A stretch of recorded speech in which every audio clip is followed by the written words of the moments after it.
First, we turn back to Charlottesville and the political response to the weekend violence. John Yang has that. And we do have more on President Trump's reaction to the violence in Charlottesville and the race to fill Attorney General Sessions' Senate seat in Alabama. It's time for Politics Monday with Amy Walter of the Cook Political Report and Susan Page, Washington Bureau Chief of USA Today. Susan, Amy, thanks for joining us. As we were sitting down, you thought the president was done talking about Charlottesville. He just tweeted, he said, made additional remarks on Charlottesville and realized once again that the fake news media will never be satisfied. Truly bad people. Susan, he clearly frustrated by the reaction to even this new statement. What do you make of all of this? You know, I think it was important that the president made the statement he made this morning, where he singled out white supremacists and the KKK neo-Nazi groups for the violence in Charlottesville. That's an important thing. He's speaking for the nation at that point. But as my mom used to say, you never get a second chance to make a first impression. He made that first impression on Saturday when he seemed very reluctant to single out these groups for criticism and instead talk about violence from many sides. And this tweet now continues to reinforce the sense that he is at least reluctant to do that. And that this was his chance to really lance this boil, right? It had been building up all weekend. It wasn't just frustration by folks on the left that he wasn't saying something. Within his own party, you had members of the Senate and leadership saying, you need to come out and say something. He makes a statement, but once again, he turns to his ally, which is the media, his ally as sparring partner.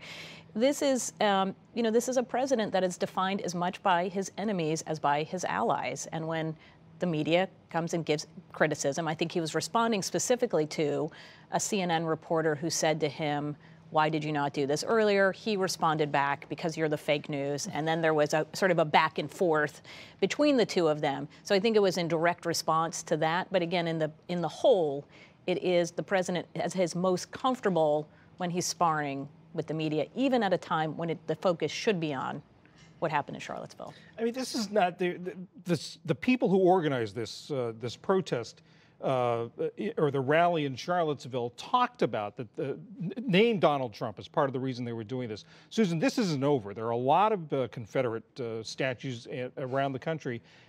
Has he put this to rest at all, whether or not he is sort of encouraging, or the people are taking encouragement from him? Yeah, a lot of them were wearing Make America Great Again hats. They talked about feeling emboldened by his candidacy and the fact that he won election to the White House as a new day in their efforts and toward their point of view. And you know, more than 700 Confederate statues in 31 states, not just in the South, across this country. They're going to be protests. We saw protests today in Tennessee and elsewhere. There is likely to be the kind of confrontations that we saw so tragically in Charlottesville. How will the president respond next time? And also, what will the president do in terms of policies of his administration? The fact is, Attorney General Jeff Sessions was out there much farther, leaning much more forward than the president was in talking about this as being an outrage that his Civil Rights Division would investigate. And the Attorney General, unlike the president, called it an act of domestic terrorism. The president, there's so much about this presidency that's unprecedented. He was the first one to declare for re-election on Inauguration Day, and this weekend he put out a campaign ad for the 2020 election. Let's take a look a little bit of it. Democrats obstructing, the media attacking our president, career politicians standing in the way of success. But President Trump's plan is working. 1 million jobs created, more Americans working than ever before. The president's enemies don't want him to succeed, but Americans are saying, let President Trump do his job. Amy, every campaign tries to create a narrative. What are they trying to tell us here? This is the same narrative we had throughout the 2016 campaign, right? I'm the outsider. I'm going to come shake things up, make sure that the economy is going to get back in shape. Here's the thing. The economy is actually doing quite well. People feel good about the economy. The stock market's doing well. Unemployment is low. And yet the president's approval rating now in the latest Gallup poll is at its lowest it's ever been. He's down to 34% in their latest polls, somewhere around in the mid to upper 30s in other polls. So a strong economy hasn't translated into support for this president. He needs to get the focus back on those things. The problem, of course, is that he takes himself off message every day. whether it's the tweets, whether it is the controversies. And he's also in this ad, this isn't about 2020. This is about trying to get his approval ratings up. They've been slipping with his partisans, with his supporters, Republicans.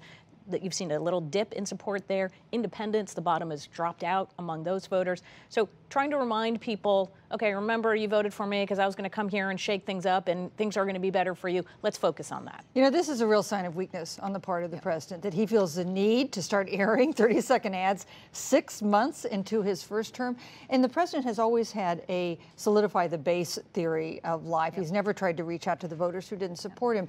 But he is seeing some erosion in his base. He got 46% of the vote. He's down to 34% in the Gallup poll. We've had a panel of Trump voters we've gone back to 4 times this year, most recently just in the last few days. For the first time in this latest round of interviews, we found Trump voters saying, I still approve of him, but I still approve of him, but I'm concerned about this. I still approve of him, but why did we lose on health care? So for the first time, we're seeing the beginning of concerns and caveats on the part of these solid Trump voters from before, and I think that's why they felt they needed to run that ad. Tomorrow we've got a special election in Alabama to fill the Senate seat that Jeff Sessions left.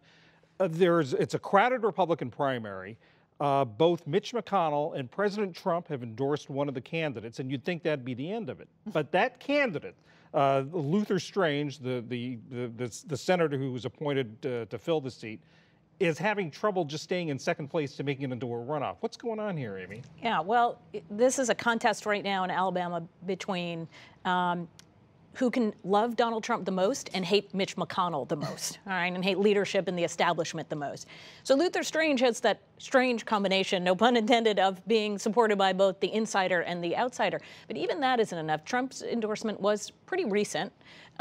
What his opponents in this primary are doing is attacking Luther Strange and Republicans writ large, the Republicans in Washington being part of the swamp, right?